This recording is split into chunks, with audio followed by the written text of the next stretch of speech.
O ministro Alexandre de Moraes do STF proibiu Felipe Martins, ex-assessor do governo Bolsonaro, de conceder uma entrevista para a Folha de São Paulo. Segundo o jornal, que descreveu a decisão como censura, Moraes alegou que isso violaria condições da soltura de Martins.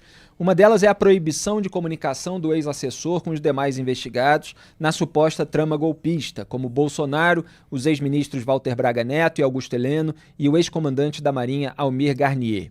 Martins cumpriu 6 meses de prisão preventiva até o início de agosto, no âmbito de investigações sobre atos golpistas, considerados, evidentemente assim, pelo Supremo Tribunal Federal. Moraes escreveu no despacho, abre aspas, no atual momento das investigações, em virtude da proibição de comunicação com os demais investigados, a realização da entrevista jornalística com o investigado não é conveniente para a investigação criminal, a qual continua em andamento.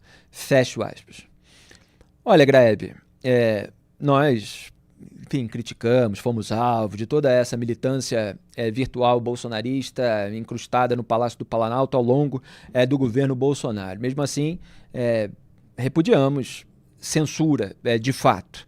Há decisões, vez ou outra, que impedem alguém que está preso ou que já está denunciado de conceder entrevistas. Há outros casos em que isso acontece. O problema aqui é que o Felipe Martins passou meses e meses preso com base numa alegação que não se confirmou na prática.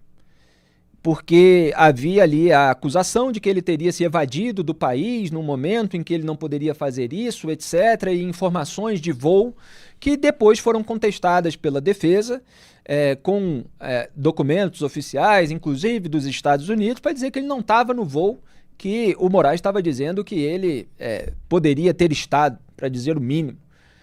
Então, o sujeito passa meses na cadeia, depois tem a prisão relaxada, fica solto para responder em liberdade com determinadas medidas cautelares. Mas a base era frouxa, não era verdadeira, não era sólida. Ele não está sequer denunciado, ele é simplesmente um investigado. Então, não aparece publicamente algo de substantivo nessa investigação. Não estou falando aqui de elementos negativos, de condutas pessoais ou virtuais ou de posicionamentos públicos ao longo do governo Bolsonaro. Estou falando nessa investigação. O que tem de sólido contra ele que faz com que ele seja impedido até de dar entrevista? Quando a gente vê tantos investigados por aí dando entrevista à torto e à direito, falando barbaridade, recriminando inclusive os investigadores, sejam procuradores, agentes da Polícia Federal, o juiz que já examinou o caso, alguém que o denunciou. A gente tem visto isso acontecer imensamente. Então, assim, não estava tampouco na decisão do Moraes, ao soltá-lo, ao decidir quais são as medidas cautelares, essa especificidade de proibição de entrevista. Foi a Folha que foi fazer a solicitação, e aí o Moraes falou, não é conveniente. E aí a gente não tem como deixar de perguntar, não é conveniente para quem? Ele colocou ali que é para a investigação criminal, mas será que não é para o Moraes? Porque alguém que ficou preso com base numa alegação que não se confirmou verdadeira, poderia, evidentemente, fazer um discurso ali de abuso de poder, etc.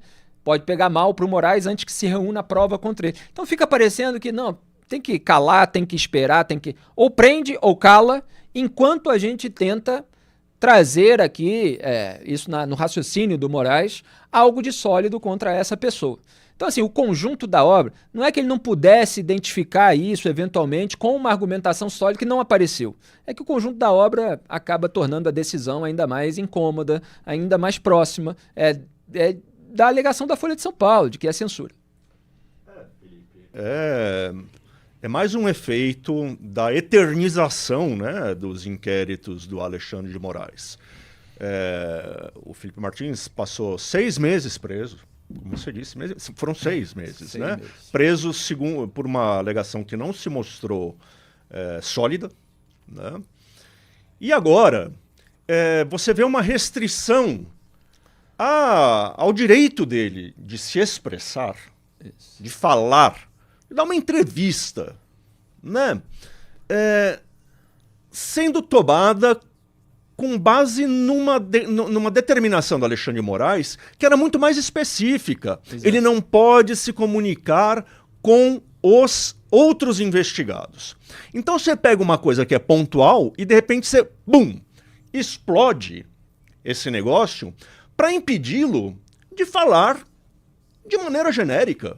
Você amplia o escopo. Você amplia o escopo. E quando você está falando de direitos fundamentais, como o direito à expressão, à livre expressão, não devia haver espaço para essas extrapolações.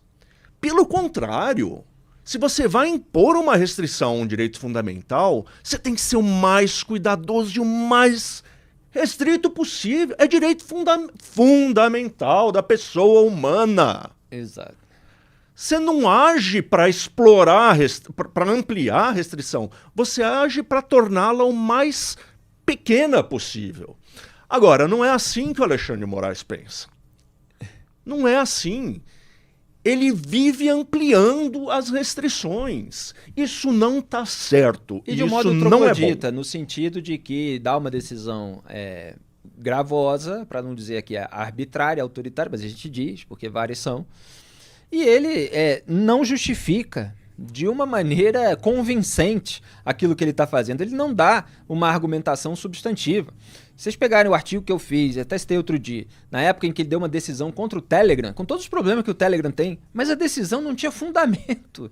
Ela não tinha argumentação, não se pegava um trecho e se aplicava a lei em cima, mostrando onde é que houve determinada violação. Não. Era a opinião autoprobante do Moraes. Isso aqui é ilegal, é imoral, então corta. Não dá para linguagem jurídica ser rebaixada a esse ponto de militância de rede social. É a figura que diz combater a militância delinquente de rede social, aqueles golpistas, aqueles que usam a liberdade de expressão para ter a liberdade de agressão, etc. Ora, é quem deveria usar uma linguagem diferenciada em relação a daqueles que utilizam a rede social para atacar as pessoas. Então, o ministro com a caneta na mão de Supremo Tribunal Federal, ele está ali dando decisões que são graves, que atacam num outro sentido a liberdade das pessoas.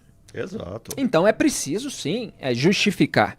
E ele não faz isso, não se importa muito, vem a crítica e ele recebe a complacência dos colegas. Posso fazer uma outra observação? Existe uma série de decisões no Supremo Tribunal Federal autorizando pessoas presas, condenadas, que estão na cadeia, a dar entrevista. O Lula, por exemplo, deu um monte de entrevistas quando estava preso. Sérgio Cabral deu entrevista. Chegou a haver um veto, né, do ministro Luiz Fux, na época em que o Lula já estava preso.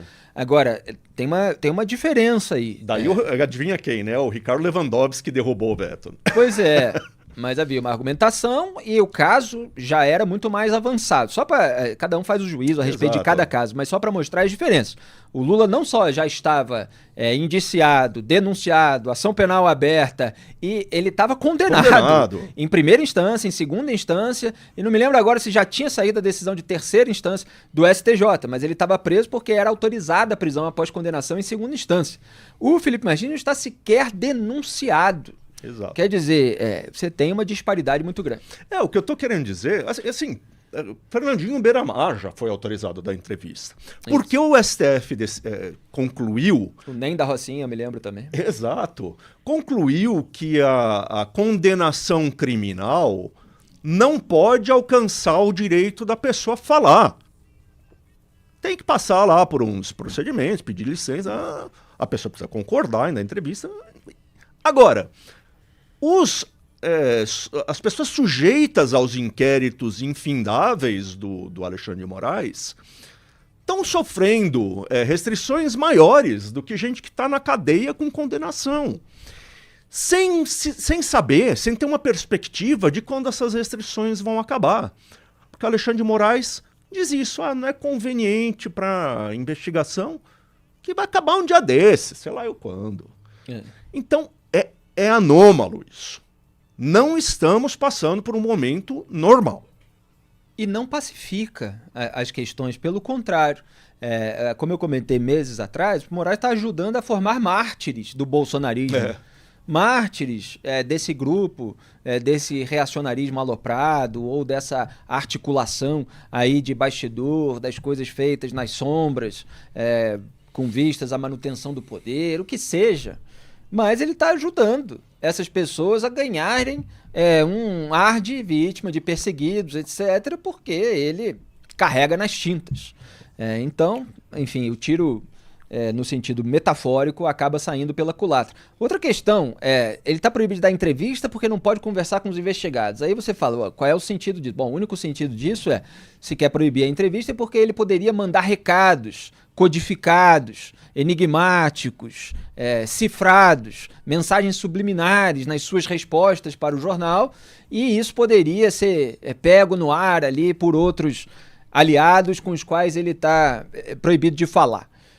Ora, é difícil também você comprar essa tese, porque aí o sujeito fica impedido também de outras coisas, porque ele pode andar por aí, ele não está preso, ele está solto.